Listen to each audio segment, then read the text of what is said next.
Hello viewers, welcome back to your channel life style of నిష్ఠ. ఎలా ఉన్నారంతా? బాగున్నారా? ఈరోజు వీడియో వచ్చి కార్తీక పురాణం అధ్యాయం 22.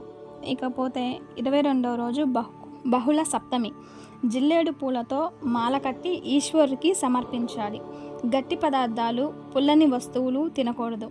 ఆయుష్, ఆరోగ్యము, తేజస్సు వృద్ధి చెందుతుంది. పట్టు వస్త్రాలు, గోధుమలు, బంగారాన్ని దానంగా ఇవ్వాలి. 22వ రోజు చేయవలసినటువంటి పారాయణం. పురంజయుని విజయము.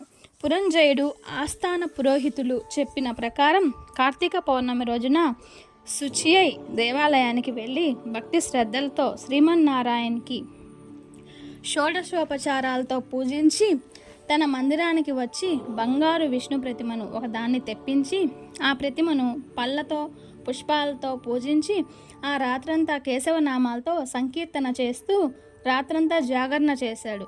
సాష్టాంగ నమస్కారం చేసి శ్రీహరి కీర్తనలను గానము చేసి సూర్యోదయం కాగానే నదికి పోయి స్నానం చేసి వస్తుండగా ఆ సమయంలో విష్ణు భక్తుడగు ఒక వృద్ధ బ్రాహ్మణుడు మెడ నిండా తులసిమాల ధరించి పురంజయుణ్ణి సమీపించి, రాజా, విచారించకు, నీవు వెంటనే నీ సైన్యమును కూడా తీసుకొని యుద్ధానికి సన్నద్ధుడువై శత్రురాజులతో యుద్ధము చేయుము. నీ రాజ్యము నీకు దక్కుతుంది అని దీవించి అదృశ్యుడయ్యాడు. ఇతనెవరో మహానుభావం వలె ఉన్నారు అని ఆ బ్రాహ్మణోత్తముని మాటలు విని మరింత సంతోషంతో యుద్ధ సన్నద్ధుడై శత్రురాజులతో అద్భుతంగా పోరాడాడు. దెబ్బతిని క్రోధముతో ఉన్న పురంజయుని సైన్యము దాటికి శత్రురాజుల సైన్యము నిలువలేకపోయింది.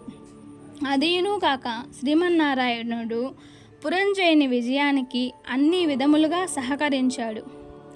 ఆ యుద్ధంలో కాంబోజాది భూపాల రాజులు ఓడిపోయి వెనుదిరిగి పారిపోయారు. పురంజయుడు విజయమును పొంది తన రాజ్యంను తిరిగి సంపాదించుకున్నాడు.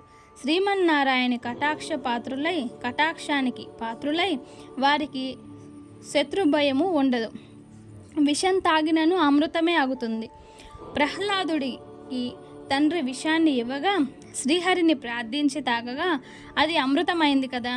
శ్రీహరి కటాక్షము వలన సూర్యచంద్రులు ఉన్నంత వరకు ధ్రువుడు చిరంజీవియే కదా. అంతా శ్రీహరి లీల విన్యాసం. హరినామస్మరణ చేసి వారికి శత్రుడు మిత్రుడు అగును. అధర్మము ధర్మముగా మారును. దైవానుగ్రహము లేని వారికి ధర్మమే అధర్మం అగును. త్రాడు పామై కరుచును. కార్తీక మాసం అంతయు నదీ స్నానం చేసి దేవాలయాల్లో దీపారాధన చేసినచో అన్ని ఆపదలు పటాయించగలుగుతాం. కార్తీక వ్రతం ఆచరించి సర్వేశ్వరుడైన శ్రీ మహావిష్ణువును పూజించిన వారి సమస్త పాపాలు నశించి కష్టాలు అన్నీ తీరి జన్మాంతరం వైకుంఠ ప్రాప్తి కలుగుతుంది. విష్ణు భక్తి ప్రభావము వర్ణనాతీతం. వ్యాసుడు, అంబరీషుడు, సౌనకాది మహర్షులు, మరెందరో రాజాదిరాజులు కూడా విష్ణు భక్తిచే ముక్తిని పొందారు.